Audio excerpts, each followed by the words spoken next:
Jake pushed another piece of dried wood into the fire and watched the flames turn from orange to blue-green. The local wood on Epsilon 7 burned in strange colors, something about the mineral content in the trees. He had been studying rocks and soil samples on this moon for 3 months now, and he still found new surprises every day. The research base was 5 kilometers away through the purple forest. Jake had volunteered to camp alone tonight so he could start early on the canyon survey tomorrow morning. His supervisor, Lisa Grant, had agreed after making him promise to check in every 2 hours. The last check-in was 30 minutes ago. Everything was quiet. Above him, 2 moons crossed paths in the dark sky. The smaller one glowed pale blue while the larger cast silver light through the canopy. Jake pulled his jacket. The temperature dropped fast after sunset on this moon. He heated a ration pack over the fire and ate slowly, enjoying the solitude. Space exploration had its lonely moments, but Jake preferred this to the crowded research stations back on Earth. A branch snapped somewhere in the darkness beyond the firelight. Jake froze with the ration pack halfway to his mouth. He listened carefully. The forests of Epsilon 7 had wildlife, mostly small creatures that avoided humans.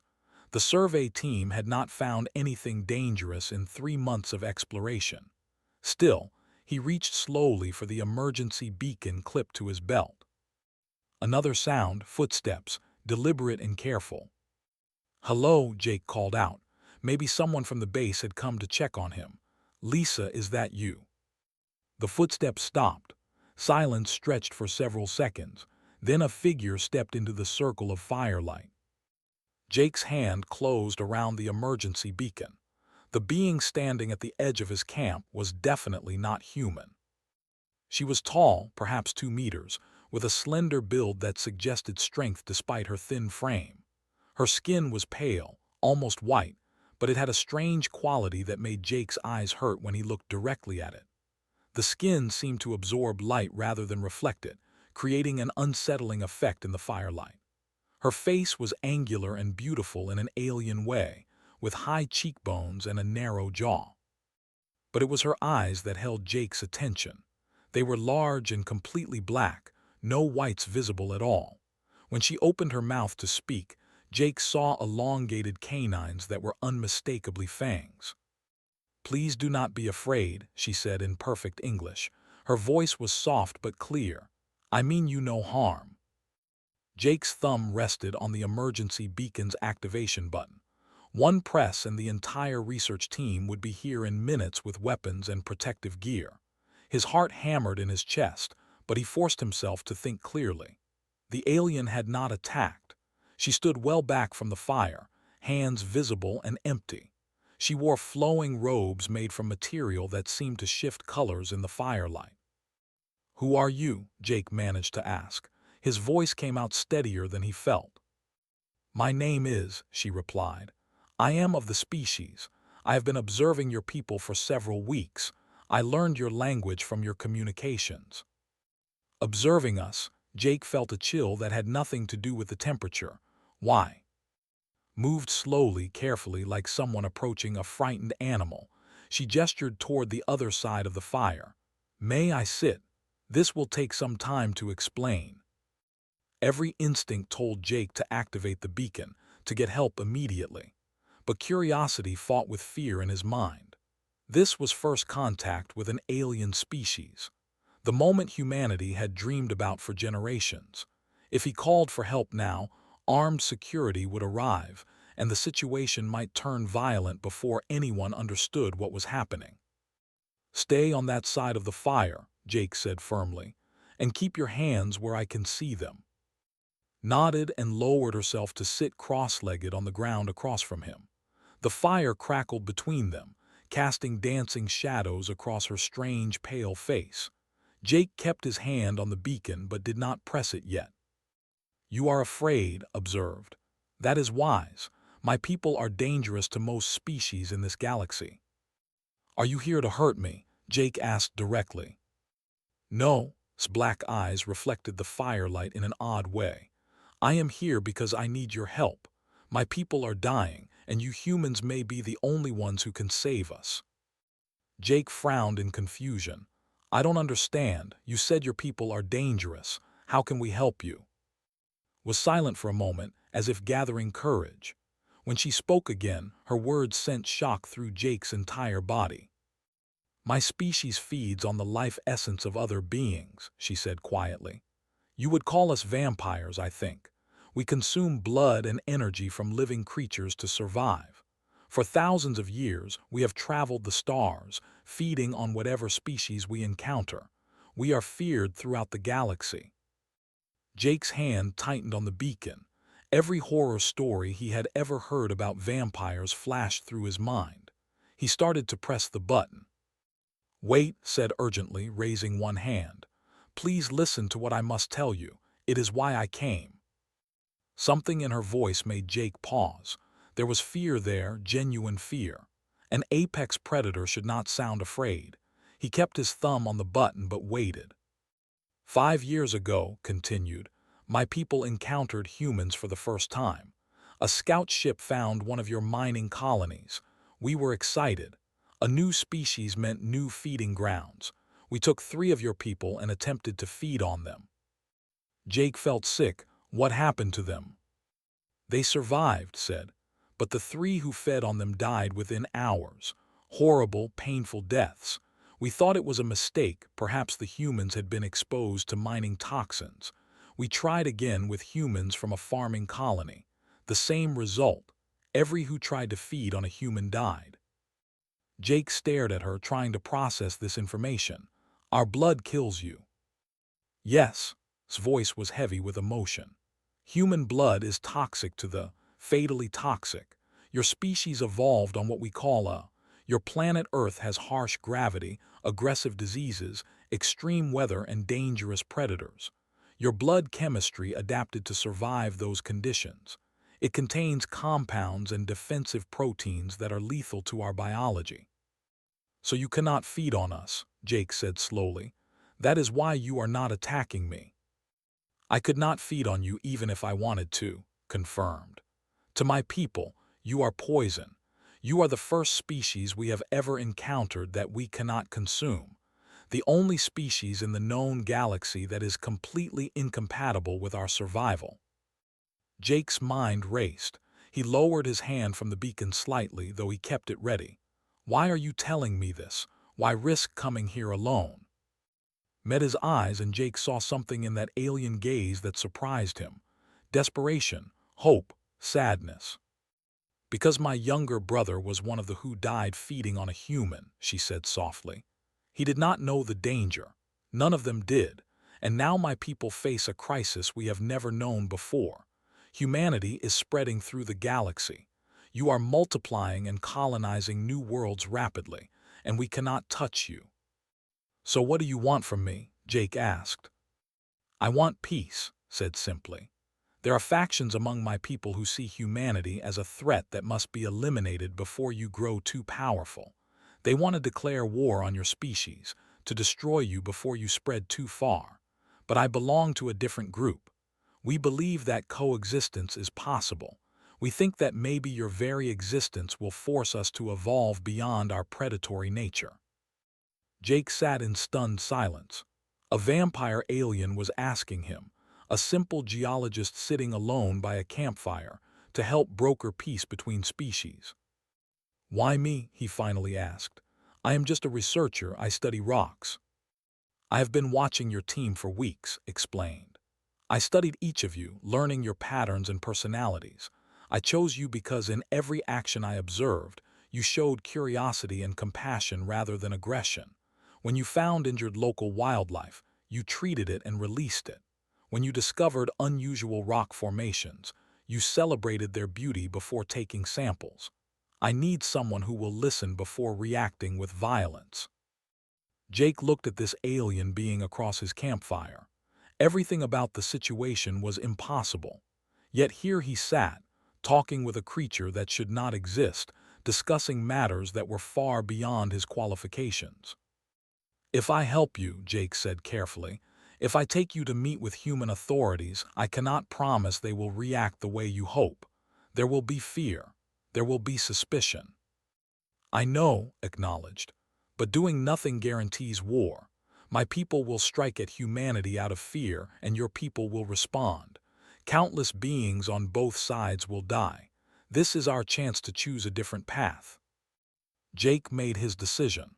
He pulled out his communicator and activated it.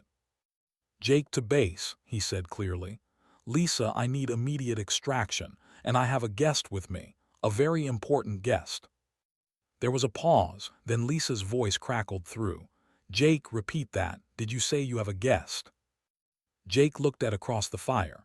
She watched him with those dark eyes, waiting to see if he would truly help or betray her.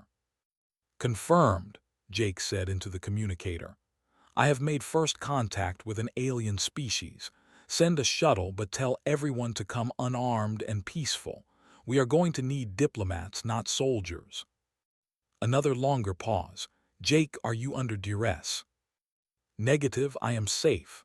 But this is real, Lisa. We are not alone, and what happens next matters more than you can imagine. Please trust me. Shuttle launching now. ETA 20 minutes. Jake, please be careful. I will. Jake closed the communicator and looked at again. They are coming. Whatever happens next, we face it together. Bowed her head in a gesture that seemed like gratitude. Thank you, Jake. You may have just saved 2 species with your courage tonight. They sat together by the fire, human and alien, waiting for the shuttle lights to appear in the sky. Above them, the 2 moons continued their eternal dance, indifferent to the small moment of connection happening in the forest below, a moment that would change the galaxy forever. The shuttle arrived exactly 20 minutes later, its landing lights cutting through the darkness like small suns. Jake stood as the craft settled onto a clear patch of ground 30 meters from his campsite. Remained seated, her hands resting visibly on her knees in a non-threatening posture. The shuttle door opened, and Lisa Grant emerged first, followed by 3 security personnel. They all wore protective gear but carried no visible weapons, as Jake had requested. Lisa's eyes widened when she saw sitting calmly by the fire. Jake, Lisa called out, her voice tight with tension. Step away from the fire and come to the shuttle. It is fine, Lisa, Jake replied, staying where he was. Her name is. She came in peace, and she has an important message for humanity. Lisa approached slowly, her team flanking her. She stopped at the edge of the firelight, staring at with a mixture of fear and fascination. I am Dr. Lisa Grant, expedition leader. Jake says you want to communicate with us. Rose gracefully to her feet. Standing at her full height, she towered over the humans. I am honored to meet you, Dr. Grant. I understand this is shocking. I ask only for the opportunity to explain why I have come. Lisa looked at Jake, then back at. Years of scientific training warred with natural human caution on her face. Finally, the scientist won. All right, come back to the base. We have a secure meeting room. Jake, you ride with us. We need to contact Earth Command immediately. The flight back to base took only minutes, but Jake felt every second stretch. Sat quietly in the passenger bay, ignoring the wary stares from the security team. When they landed, Lisa led them to a conference room and posted guards outside. Then she activated the long-range communication system. This is Research Base Epsilon 7 calling Earth Command. Priority Alpha. Repeat, Priority Alpha. We have a first contact situation. It took 8 minutes for the signal to reach Earth and for a response to return. During that time, Lisa ordered coffee and water for everyone. She even offered some to who politely declined, explaining that consumed only liquid sustenance of a very specific type. When Earth Command responded, the voice on the other end was sharp and urgent. Epsilon 7, confirm first contact. Status of personnel. All personnel safe, Lisa responded. The visitor is peaceful and requesting dialogue, requesting instructions. Secure the visitor. Do not repeat, do not allow any hostile action. Diplomatic team is being assembled. ETA 72 hours. Provide all data on visitor species. After the communication ended, Lisa turned to, "You have 3 days before official representatives arrive. If you want to explain your presence, now is the time." Nodded, "I will tell you everything, but the story begins long before I was born." Jake settled into a chair, his coffee growing cold as began to speak. Lisa activated a recording device to capture every word. "They have existed for at least 5,000 of your years," said. "Perhaps longer. Our records from ancient times are incomplete. We are a long-lived species. I myself am 240 years old by your counting." Lisa's eyes widened, but she remained silent. "We are parasitic by nature," continued. "This was not a choice but a biological necessity. We require the life essence of other beings to survive. What you might call blood, but also the bioelectric energy that flows through living creatures. Without this, we weaken and eventually die." "How often do you need to feed?" Jake asked. "Once every 30 days for an adult," explained. "Young ones need more frequent feeding. The amount we take depends on the host species. From some creatures, we can take what we need without causing permanent harm. From others, the process is more damaging." Lisa leaned forward. "Are there many of your species?" "Several million across multiple worlds," replied. "We are nomadic by nature. We travel in ships between star systems seeking new feeding grounds, but we are not mindless predators. We have culture, art, philosophy, and complex social structures." "But you survive by consuming other intelligent beings," Lisa said, her tone hardening slightly. "Yes," acknowledged. "I will not lie to you or try to justify what we do. For most of our history, we saw other species merely as resources. We were the apex predators of the galaxy, and we took what we needed without concern for the wishes of our prey." "That is horrifying," Lisa said bluntly. "It is," agreed. "But perhaps 1,000 years ago, something began to change. We encountered a species called the who possessed advanced technology and strong defenses. They could not stop us completely, but they made feeding on them costly. They forced us to negotiate." Jake set down his coffee cup. "What kind of negotiation?" "They offered us a deal," explained.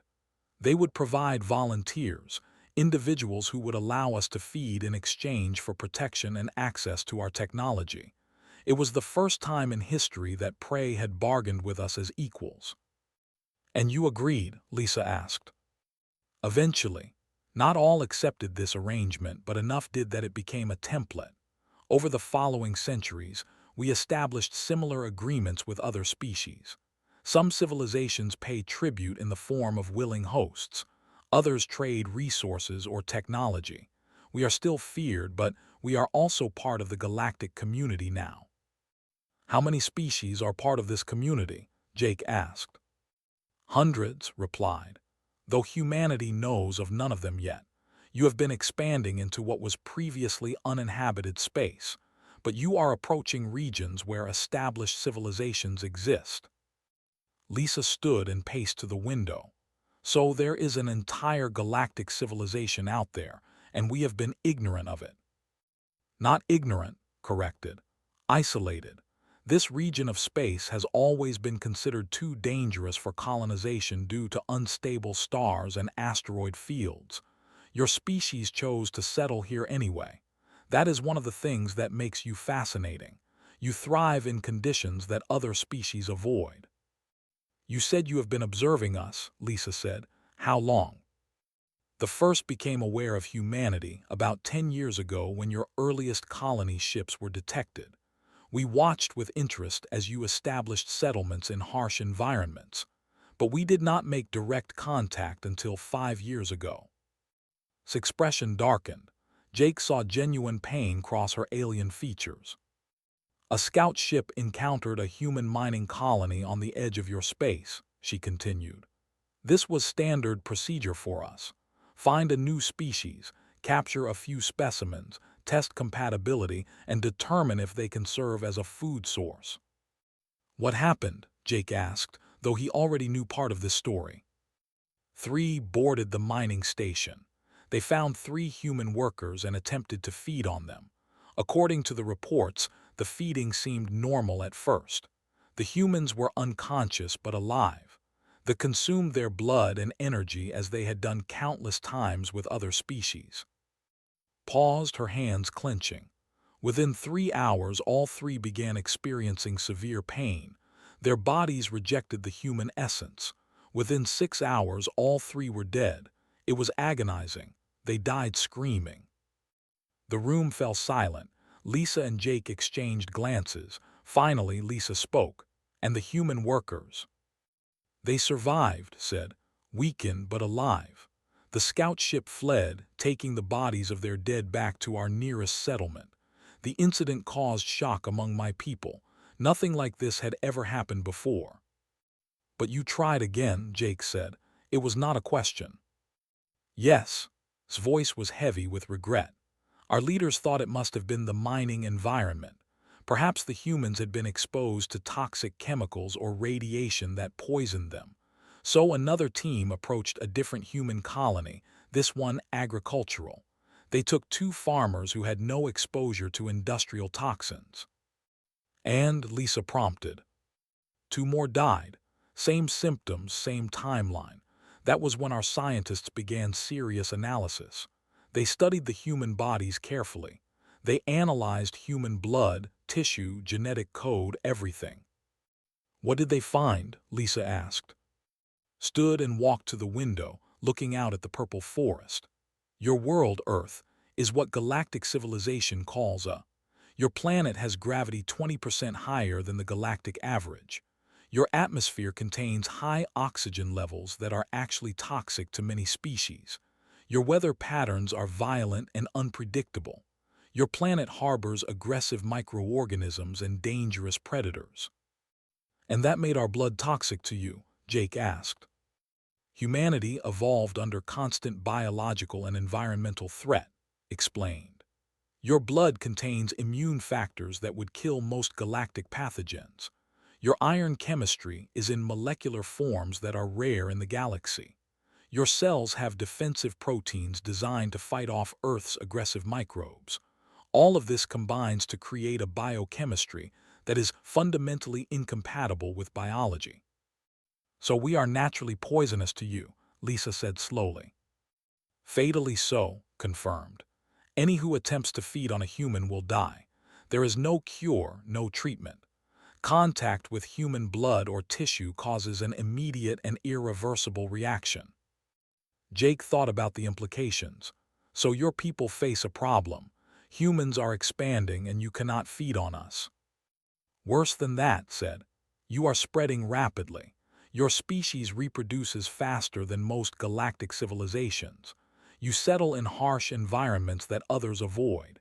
Within a few generations, humans will be present in dozens of star systems." "And they are afraid," Lisa concluded. "Some are terrified," admitted. "For the first time in our history, we face a species that is not only immune to our predation, but is rapidly growing in power and territory. There are factions among my people who argue that humanity must be stopped before you become too numerous." "They want to wipe us out," Jake said grimly. "Some do," confirmed. "They propose striking now, destroying human colonies while your numbers are still relatively small. They see you as an existential threat to the way of life." "And you," Lisa asked, "what do you believe?" Turned from the window to face them. "I believe that humanity's existence is forcing them to confront truths we have avoided for. We are parasites. We survive by consuming others. Perhaps it is time we evolved beyond that. Perhaps your immunity to us is not a threat but an opportunity." "An opportunity for what?" Jake asked. "For change," said simply. "For them to become something more than predators. Your species has forced us to reconsider everything. And I lost someone I loved because we did not understand you quickly enough." Her voice cracked slightly on the last words. Jake remembered what she had told him by the campfire. "Your brother," said softly. "He was young, only 60 years old. He was on the second expedition, the one to the farming colony.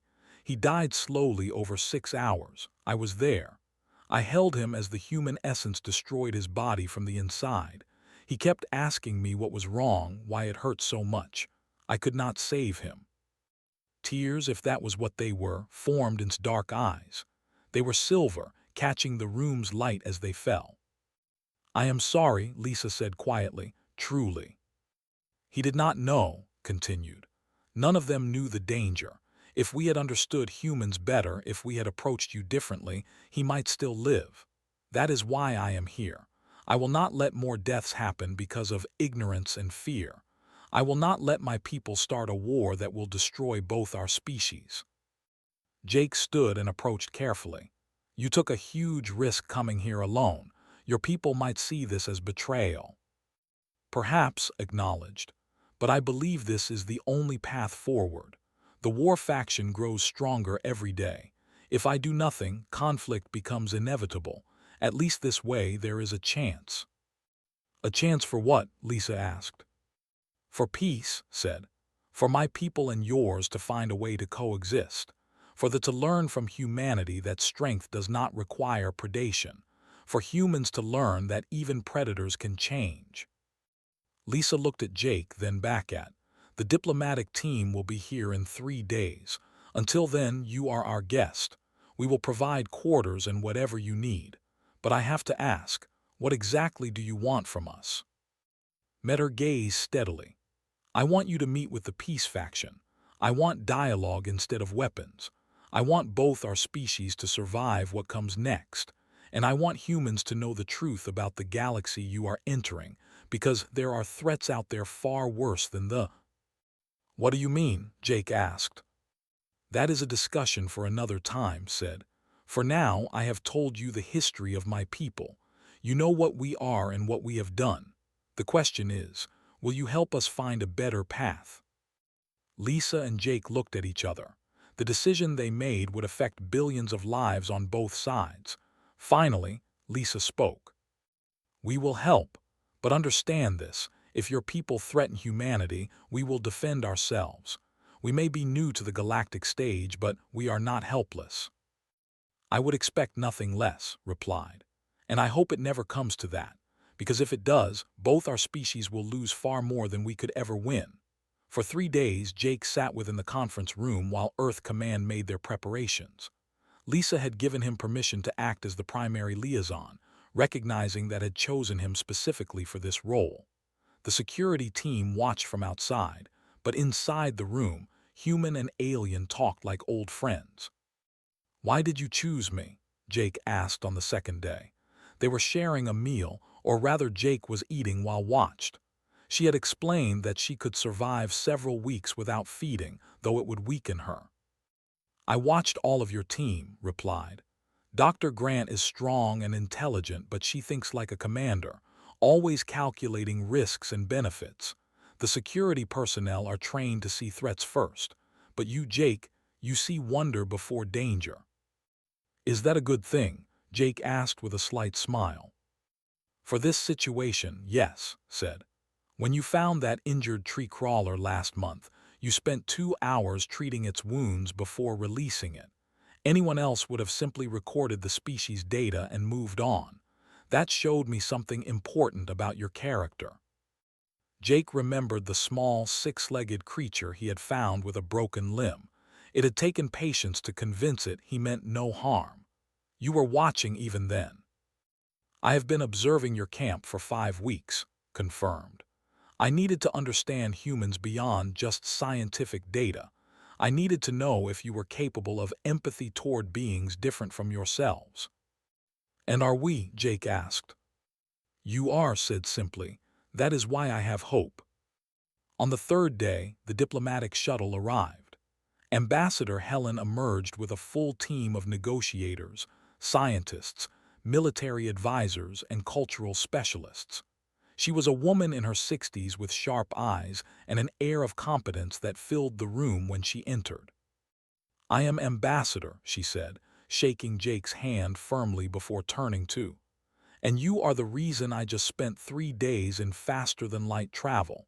I hope this is worth the journey.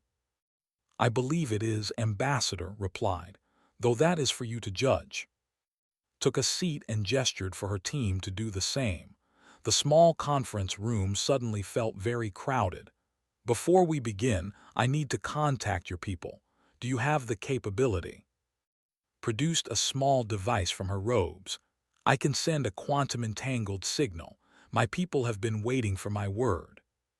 Then send it, said. Tell them we are ready to talk. Activated the device and spoke in a language that sounded like water flowing over stones. After a brief conversation, she closed the device. 3 representatives will arrive within the hour. I must warn you, not all of them share my desire for peace. Explain, demanded. Elder leads our peace faction, said. He has lived for over 1,000 years and seen enough death to know war serves no one. He will negotiate in good faith. Matriarch Selene is my mother and the leader of our clan. She lost her son to human toxicity. She is willing to listen, but her pain makes her cautious. And then there is Commander. And who is Commander? Asked. He leads a significant portion of our military forces, explained. He is not part of the war faction, but he is skeptical of peace. He agreed to come only because Elder ordered it. He will test you, push you, try to find weakness. Smiled slightly. I have dealt with difficult negotiators before. Let him come. The ship arrived silently, a dark vessel that seemed to drink in light rather than reflect it. It landed beside the human shuttle, and 3 figures emerged. Even from a distance, Jake could see they were similar to, but each distinctly different.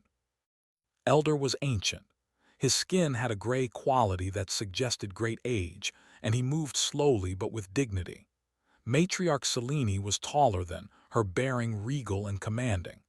Commander was broad-shouldered and muscular, unusual for the generally slender, and his eyes held an intensity that made Jake uncomfortable. The meeting room was rearranged to accommodate everyone.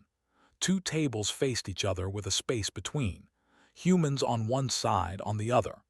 Ambassador had insisted on this formal arrangement, saying that clarity of position was important in first negotiations. Began with a prepared statement. On behalf of humanity and the United Earth Government, I welcome you to this meeting. We hope this is the beginning of peaceful relations between our species. However, I must be clear, we will defend ourselves against any threat. We did not seek conflict, but we will not avoid it if necessary. Elder responded in a voice that carried the weight of centuries. We appreciate your directness, Ambassador. They have existed long in this galaxy, and we have learned that honesty serves better than deception.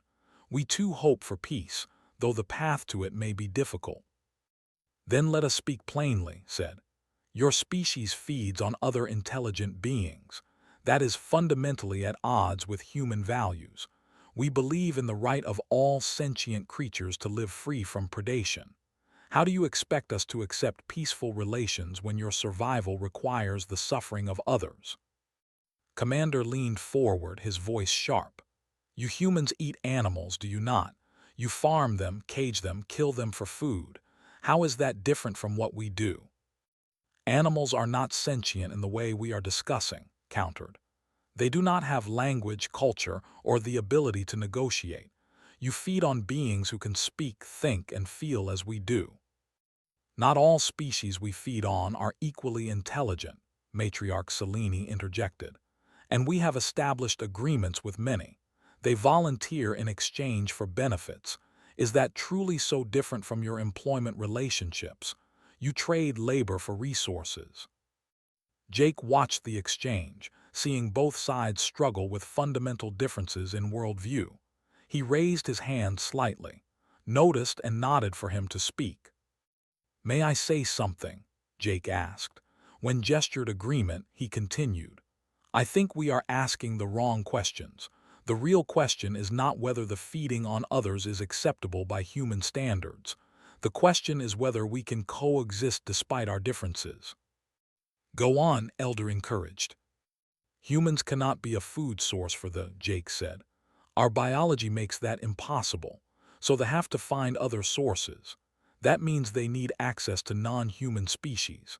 If we make peace, does humanity agree to allow feeding operations in the galaxy, as long as they do not target humans or our allies? Frowned. That is a difficult moral position, mister. I know, Jake acknowledged. But we cannot force an entire species to change their fundamental nature overnight. What we can do is establish boundaries and work toward long-term solutions. We can insist on ethical feeding practices, volunteer-only systems, and research into alternative food sources. Commander studied Jake with interest. You are suggesting a compromise, that we give up our right to hunt freely in exchange for human tolerance of our activities elsewhere. More than tolerance, Jake said. Partnership. Told me about other species in the galaxy, some potentially hostile to humans. We are new to this galactic community. We need allies and information. The need protection from human expansion and help researching alternatives to their current feeding methods. We can help each other. Matriarch Selene spoke, her voice heavy with emotion. You speak of partnership with the creatures who killed my son. The room fell silent. Jake met her dark eyes and saw the same pain he had seen in. I speak of partnership with a mother who lost her child because two species did not understand each other. My species did not intentionally kill your son. Our biology did, but my people have also lost friends and family to the attacks on our colonies. We have both suffered. The question is whether we will let that suffering lead to more death or to understanding. Tears fell from Selene's eyes, silver in the fluorescent light, reached across and took her mother's hand. Would not want more death in his name. He always believed in finding new solutions to old problems. This is his legacy, mother. Let us honor him with peace, not war. Elder stood, his ancient frame straightening with dignity. The young human speaks wisdom beyond his years. We have lived as predators but perhaps it is time to become something more. I propose we draft a preliminary agreement, knowing it will take time to resolve all issues. Nodded slowly. I can agree to that, but I need specifics. What exactly are you offering and what do you want in return? For the next 4 hours, they negotiated. The basic framework emerged slowly. They would share information about the galactic community, including potential threats to humanity. They would provide access to their advanced navigation technology and introduce humans to non-hostile species. In exchange, humans would agree to non-interference with feeding arrangements with other species, as long as those arrangements were consensual. Additionally, both sides agreed to establish a joint research program to find alternative sustenance for the human scientists would work with biologists to study the incompatibility and search for synthetic solutions. Commander remained skeptical throughout. Words on paper mean nothing if either side chooses to break them. What guarantee do we have that humans will honor this agreement? The same guarantee we have that you will honor it, replied. Mutual interest. War benefits neither of us. Peace benefits both. Beyond that, we have to trust each other. Trust is earned, not given, said flatly. Then let us earn it, Jake interjected. Start small, exchange scientific teams, share information gradually, build the relationship step by step. Elder nodded approvingly. Again, wisdom from the young. We should not expect immediate brotherhood, but we can take the first steps together. As the meeting concluded, announced she would take the proposed terms to Earth for formal approval. The delegation would do the same with their governing council. They would reconvene in 30 days at a neutral location to sign a formal treaty, assuming both governments agreed. After the formal meeting ended, approached Jake privately. Thank you for speaking up. Your words reached my mother in a way mine could not. I just told the truth, Jake said. Both our species have suffered. It is time for that to stop. There will be opposition on both sides, warned. Many see this as weakness. Many humans will see it as immoral compromise. I know, Jake admitted, but it is better than the alternative. Placed a hand on his shoulder, a gesture she had learned from observing humans. You asked me once why I chose you. This is why. You see possibilities where others see only problems. You offer hope where others offer only fear. Jake smiled slightly. I am just a geologist who studies rocks. I am not qualified for any of this. Perhaps that is precisely what makes you qualified, replied. You have no political ambitions, no agenda beyond doing what is right. That kind of integrity is rare in any species. As they prepared to depart, Matriarch Selene approached Jake. Human Jake, you invoked my son's memory in that meeting. You did not know him, yet you understood what he would have wanted. For that, you have my gratitude and my respect. I am honored, Matriarch, Jake said, bowing slightly. My daughter has chosen her friends well, Selene continued. If this peace succeeds, it will be because individuals like you and had the courage to try. May your path be lit with the light of both our moons.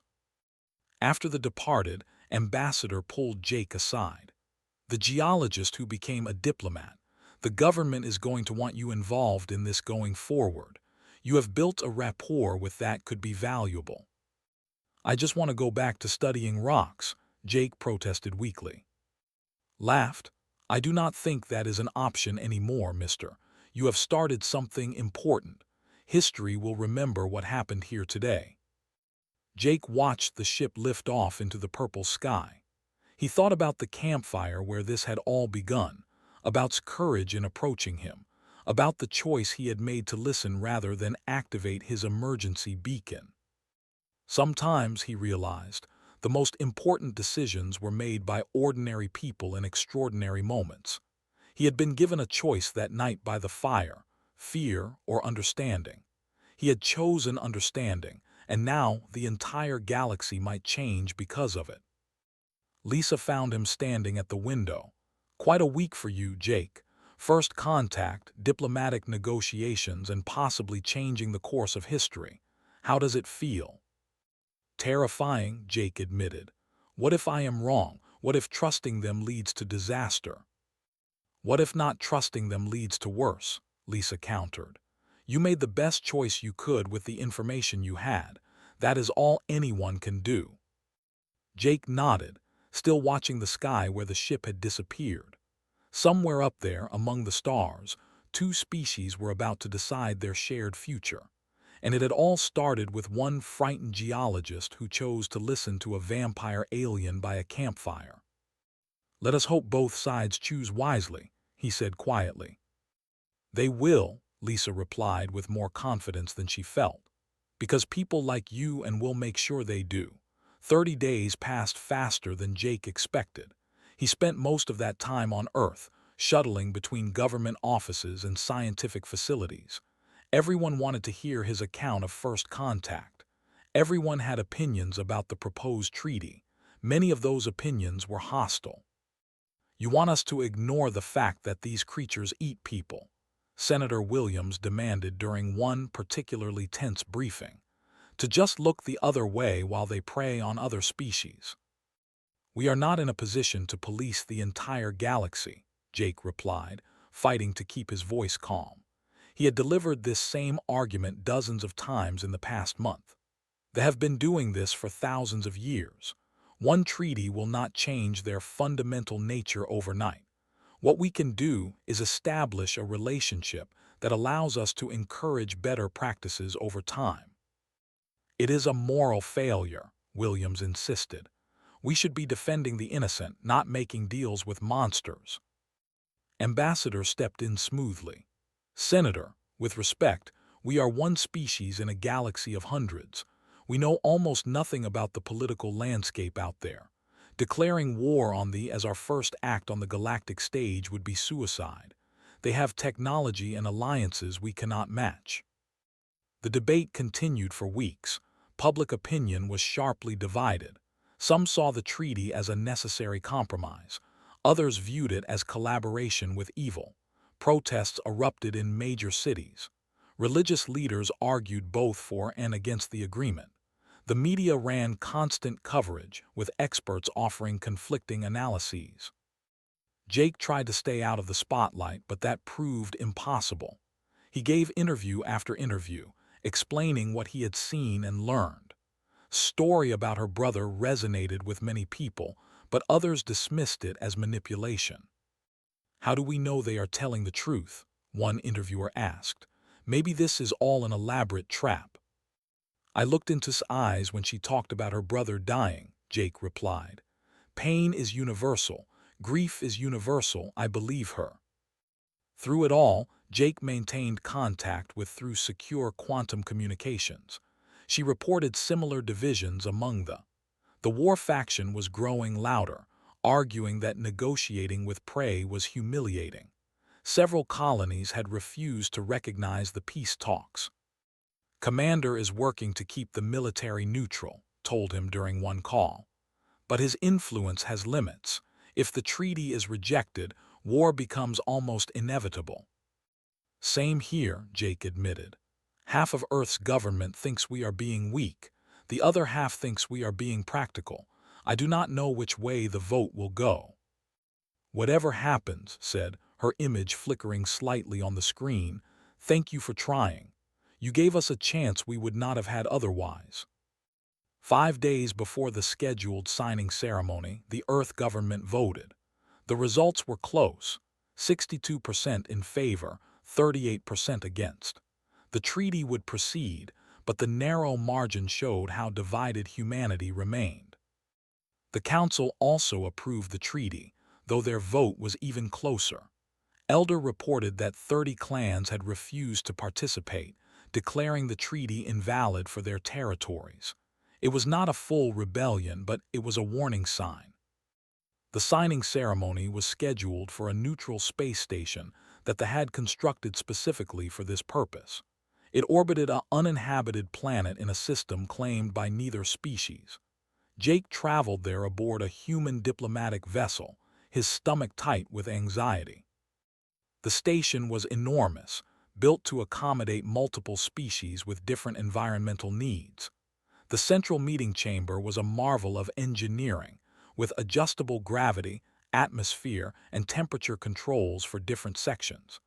Delegates filled one side while human representatives took the other. Jake stood with the human delegation, wearing formal diplomatic attire that felt strange after months in field clothes. He spotted across the chamber and she nodded to him.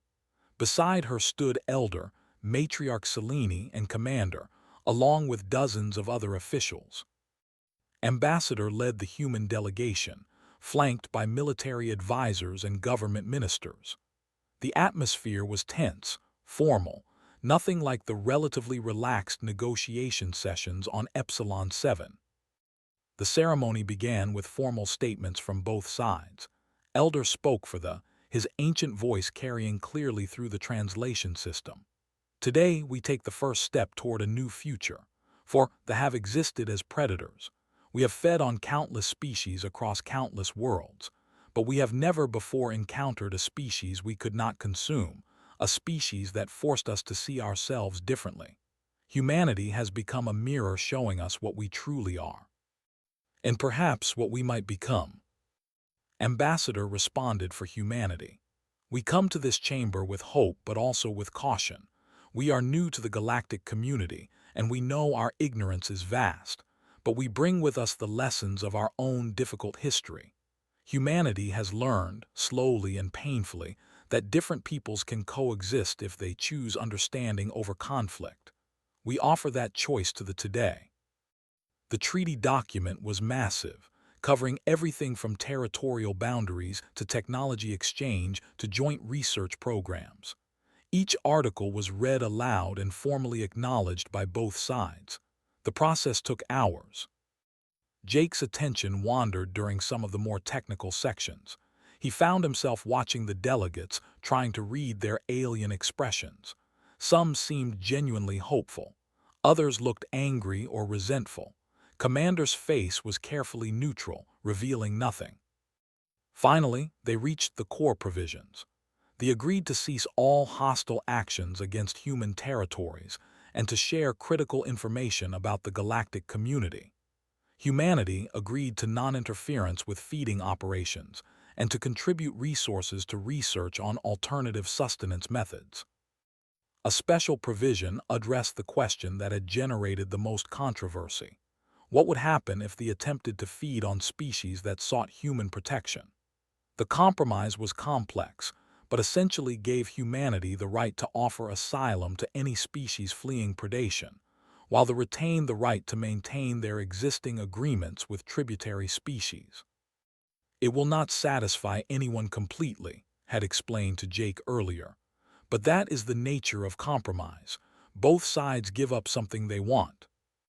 As the final articles were read, an alarm suddenly sounded through the station. Red lights flashed. The security chief received an urgent message and immediately approached Elder. They conferred in rapid whispers. Stood, his expression grave.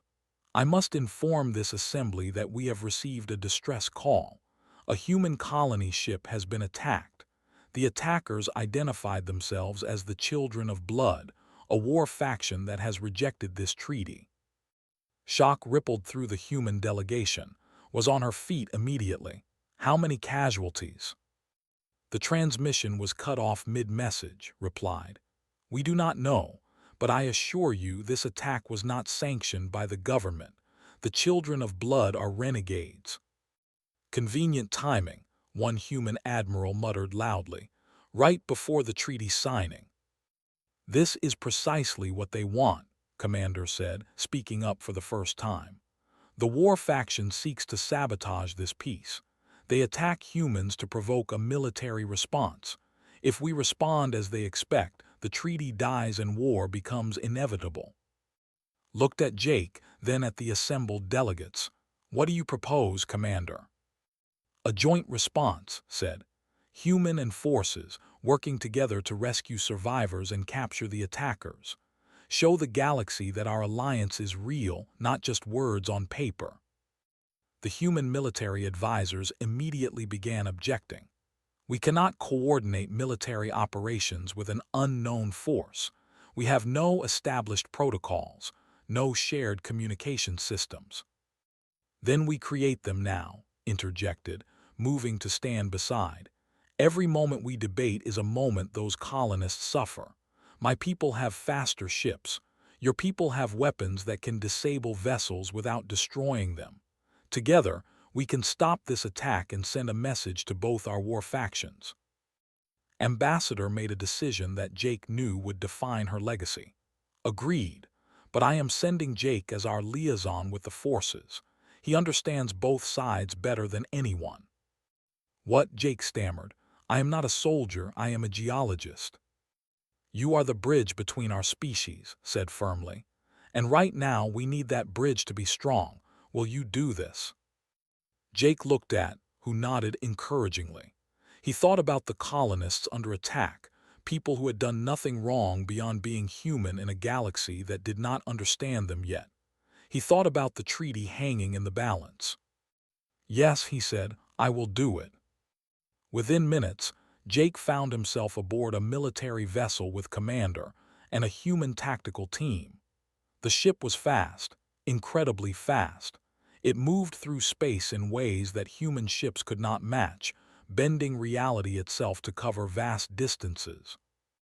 The attack site is 3 hours away at maximum speed, explained, his fingers dancing across alien controls.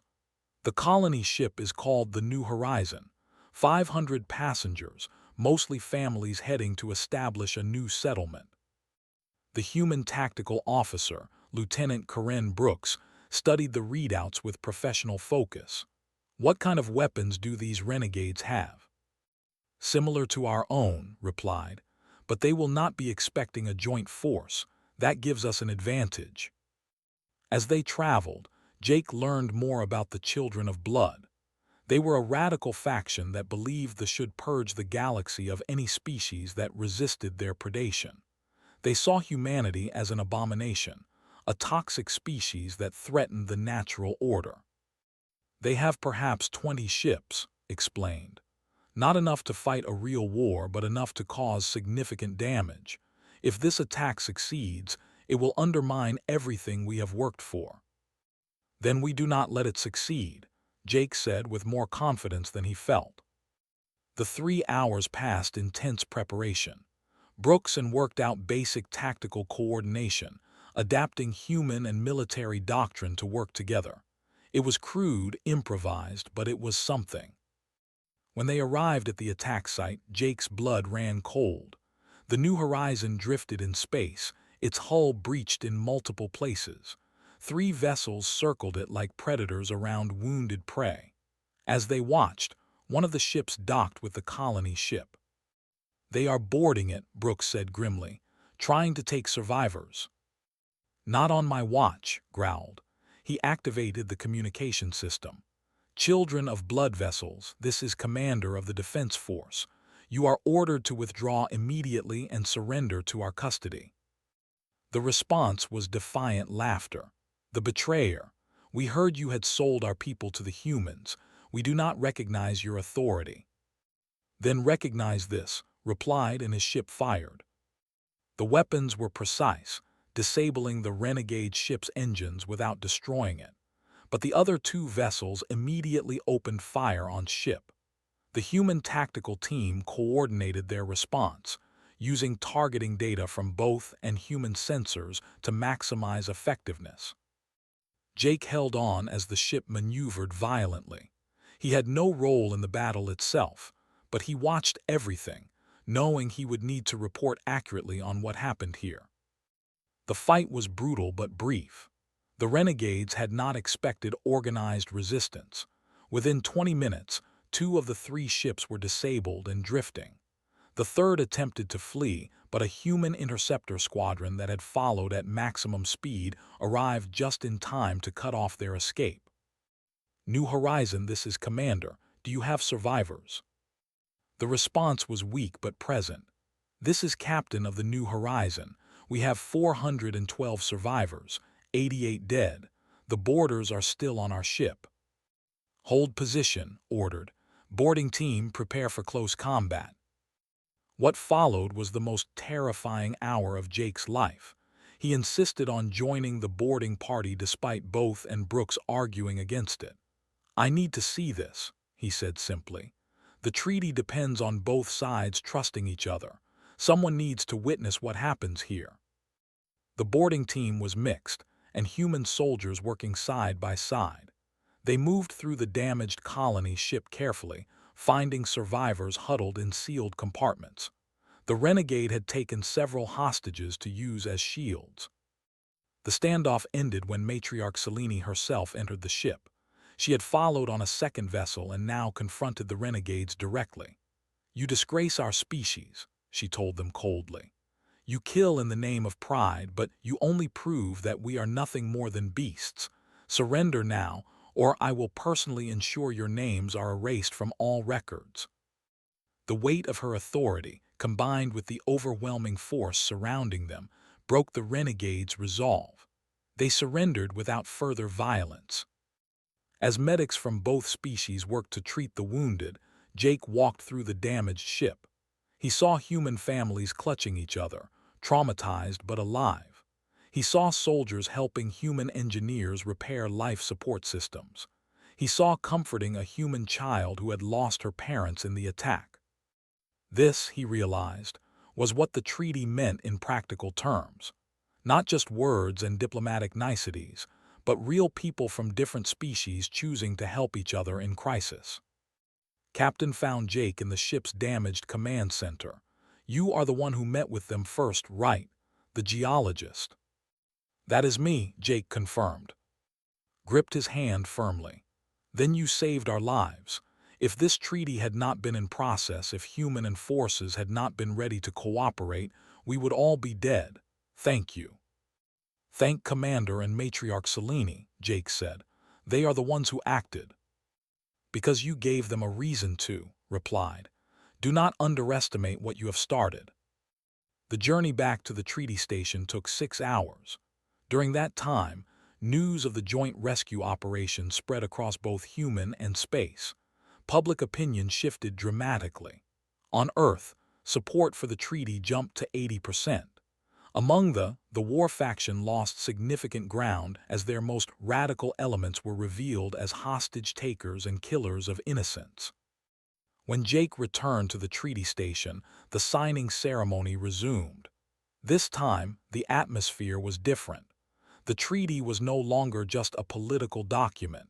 It was a commitment proven in action. Ambassador and Elder signed first, their names appearing in both human script and symbols.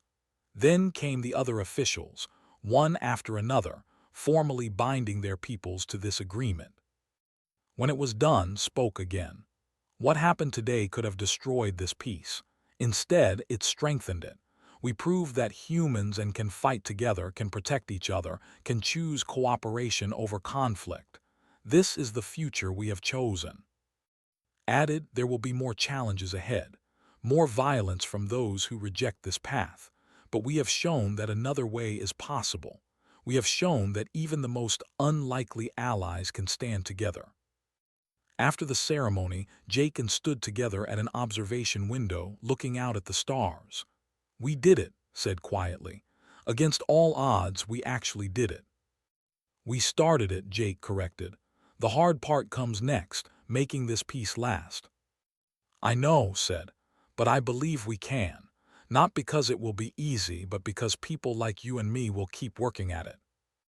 Jake smiled. A geologist and a vampire alien diplomat, quite the partnership. "The galaxy will never know what hit it," replied with what might have been her attempt at humor. They stood in comfortable silence, watching ships from multiple species arrive to witness this historic moment. Humanity's first treaty with an alien civilization, the beginning of Earth's entry into the galactic community, and the start of a friendship that would help shape the future of both species. 6 months after the treaty signing, Jake stood before the United Earth Council, giving testimony about the progress of human relations. The council chamber was packed with representatives from every major government on Earth, all waiting to hear whether the controversial peace was working. "The joint research program is showing promising results," Jake reported, his voice steady despite his nerves. "Human scientists and biologists have identified 3 synthetic compounds that could potentially provide sustenance for the without requiring them to feed on living beings. We are at least 2 years from a viable product, but the progress is real." Counselor Hayes, one of the treaty's strongest critics, leaned forward. "And what about the security concerns, mister? Have there been further attacks by factions?" 4 incidents in 6 months, Jake admitted. 2 by war factions, 2 by human supremacist groups. In each case, joint security forces responded quickly and effectively. Casualties on both sides have been minimal. The cooperation protocols established during the New Horizon rescue have proven valuable. "Minimal casualties are still casualties," Hayes said sharply. "How many more people have to die before we admit this peace is not working?" Ambassador, sitting beside Jake, responded calmly. "Counselor, in the 6 months before the treaty, we had 8 separate violent encounters between humans and resulting in 247 deaths. In the 6 months since the treaty, 4 incidents with 23 deaths total. The numbers speak for themselves." "Statistics do not change the moral question," Hayes insisted. "We are still turning a blind eye to the feeding on other species. How is that acceptable?" Jake took a breath and addressed the question he had answered dozens of times. "It is not ideal, Counselor, but we are seeing changes. 3 major clans have voluntarily converted to the synthetic feeding trials. 7 tributary species have renegotiated their agreements with clans, improving their terms and protections. Change is happening, just not as fast as we might wish." The questioning continued for another hour. When it finally ended, the council voted to continue supporting the treaty by a comfortable margin. Hayes and her faction had lost ground as the practical benefits of peace became undeniable. After the session, Jake met with at a diplomatic facility in Geneva. She had been attending similar hearings with the council, facing equally skeptical interrogation. "How did it go?" Jake asked as they walked through a secure garden designed to accommodate multiple species. "Difficult," admitted. The traditional clans see any change to our feeding practices as surrender. They argue that we are abandoning our nature to please prey species. Elder is facing challenges to his leadership. Will he survive? Jake asked with concern. I believe so, replied. The success of the synthetic feeding trials has given him powerful evidence that change is possible, and the joint operations against the children of blood have shown that cooperation makes us stronger, not weaker. They sat on a bench overlooking a small pond. 6 months of working together had forged a genuine friendship between them. They no longer needed to explain themselves to each other. Understanding came naturally now. I received the report from the research team, said. The lead scientist, Dr. Pierce, is brilliant. His insights into how human immune factors interact with biology have been remarkable. He thinks we might have a working prototype within a year. That would change everything, Jake said. If they can sustain themselves without feeding on living beings, the moral objections collapse. Some will remain, noted. My people have defined themselves as predators for. Changing that identity will be difficult for many, and some humans will never trust us, no matter what we do. True, Jake acknowledged. But we do not need everyone on board. We just need enough people on both sides to make this work. A security alert interrupted their conversation. Jake's communicator buzzed urgently. Here. Jake, we have a situation. The collective has made contact. They are requesting a formal meeting with human representatives. Jake felt his stomach tighten. There were one of the major powers had warned him about, a militant species that controlled dozens of systems. What do they want? They say they want to discuss humanity's expansion into their territory, replied. But intelligence suggests they are considering a preemptive strike against our colonies before we become too powerful. I will be right there, Jake said, ending the call. He turned to, they are making contact. His expression darkened. This was inevitable. They see humanity as a threat. Your species is expanding too quickly, settling in regions they consider their sphere of influence. What should we do? Jake asked. Let me contact Commander, said immediately. They have dealt with it for centuries. We can help you navigate this situation. You would help us against another species? Jake asked. We are allies now, said simply. That word must mean something or the treaty is worthless. 3 days later, a delegation arrived at the same neutral station where the human treaty had been signed. They were impressive and intimidating, standing over 2.5 meters tall with armored carapaces and multiple limbs. Their leader, Warlord, made his position clear from the beginning. Humanity must halt all expansion beyond your current territories, declared. You are entering space that belongs to the collective. We will not tolerate your aggressive colonization. Ambassador responded with careful diplomacy. The regions we have settled were uninhabited. We understood them to be unclaimed space. You understood incorrectly, said coldly. The collective has maintained defensive zones around our territory for 3 centuries. Your colonies violate those zones. Remove them, or we will remove them for you. Jake watched the exchange with growing concern.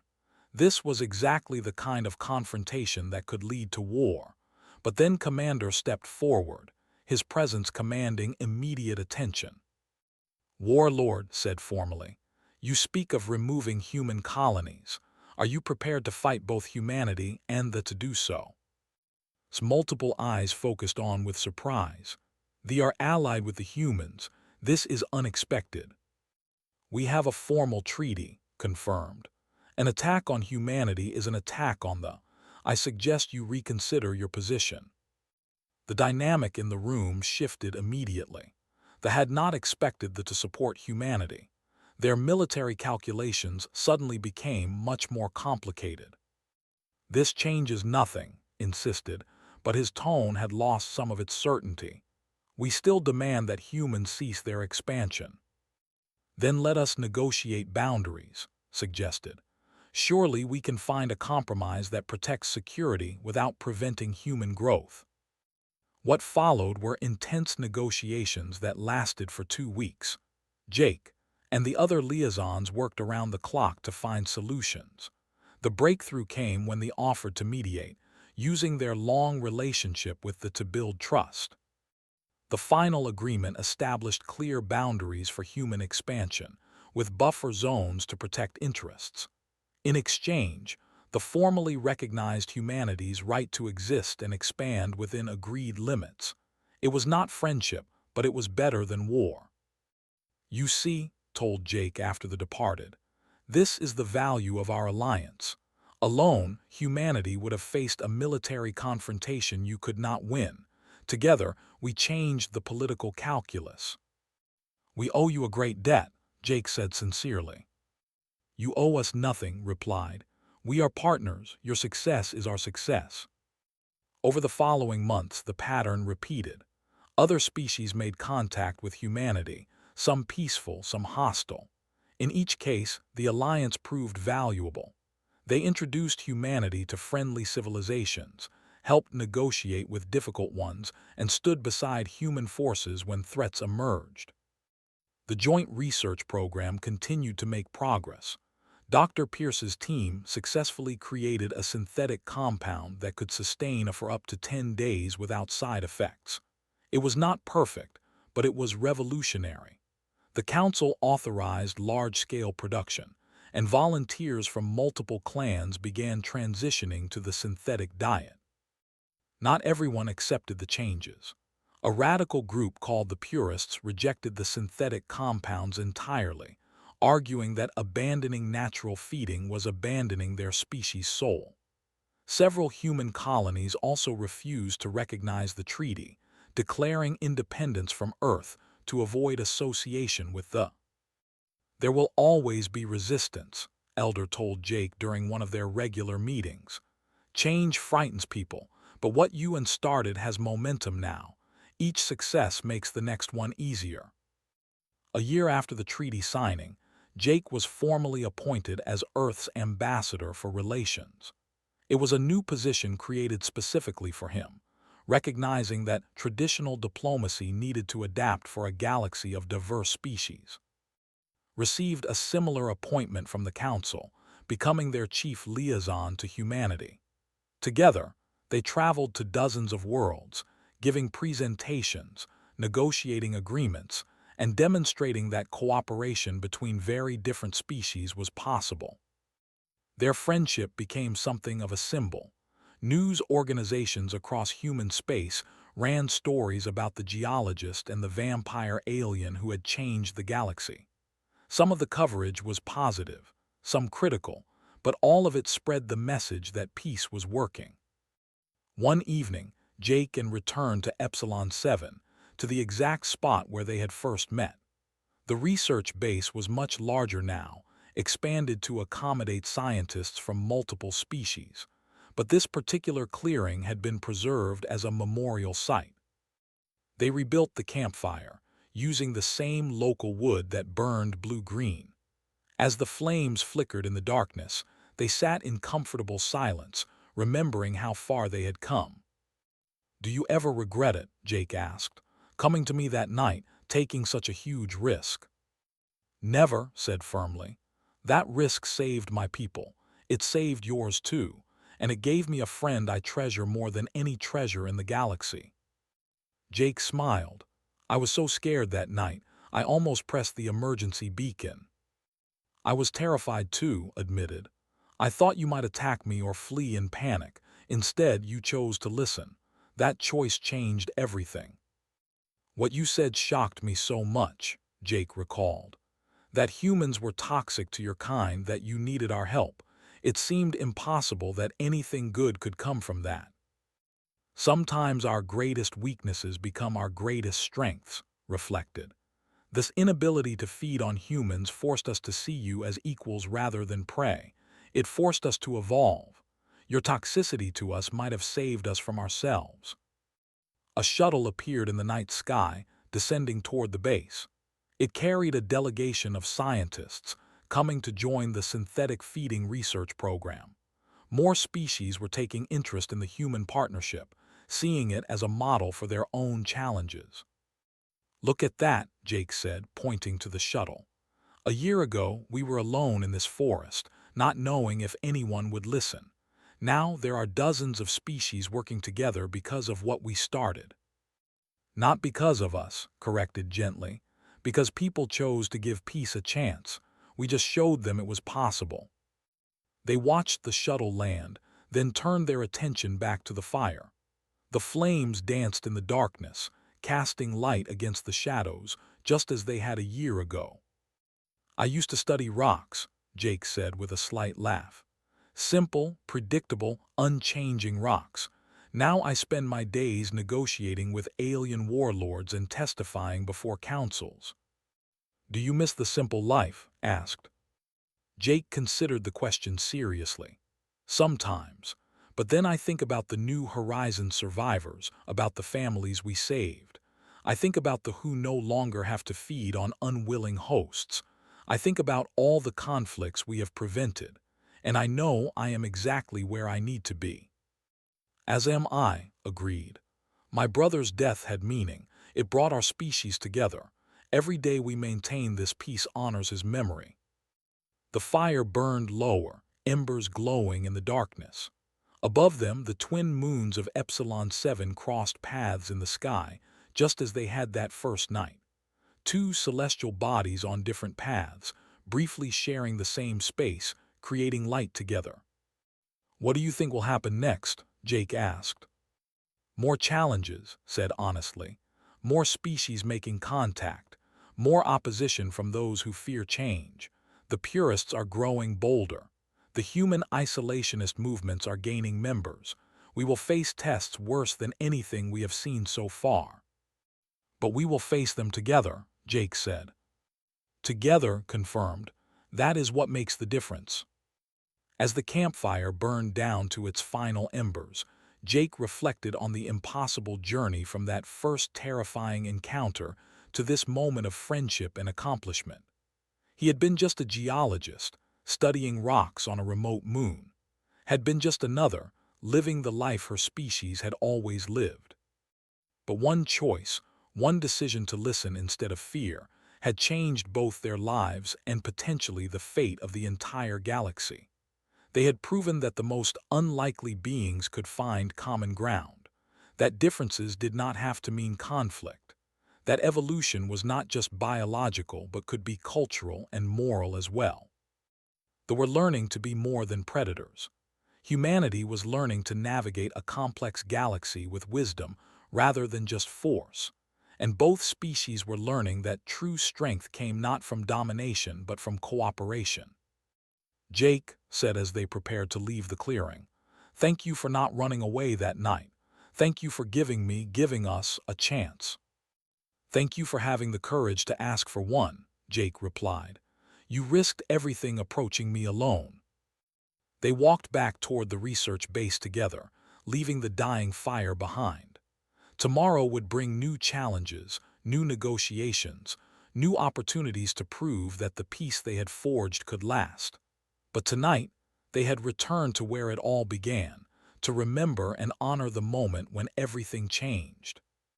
The campfire site would remain preserved as a memorial, a reminder of the night when a frightened geologist and a desperate alien chose understanding over violence.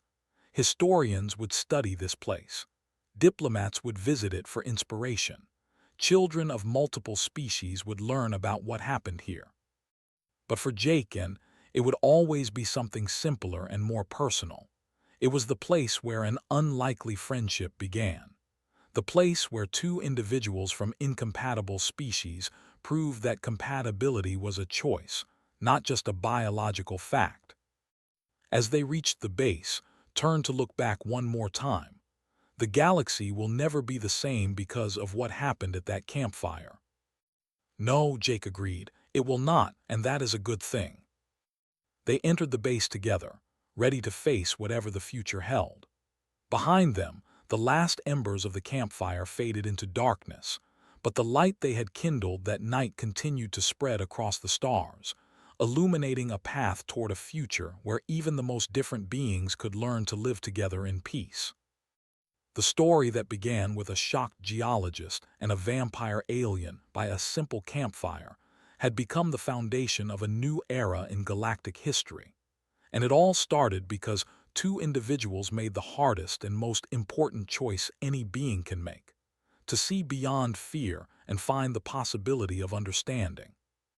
In the years to come, historians would debate the details, politicians would argue about the implications, and philosophers would discuss the meaning. But the simple truth would remain: peace is possible when people choose it, even when everything seems to make it impossible. And sometimes, the most important moments in history begin with nothing more than a conversation by firelight between two strangers who dared to hope for something better.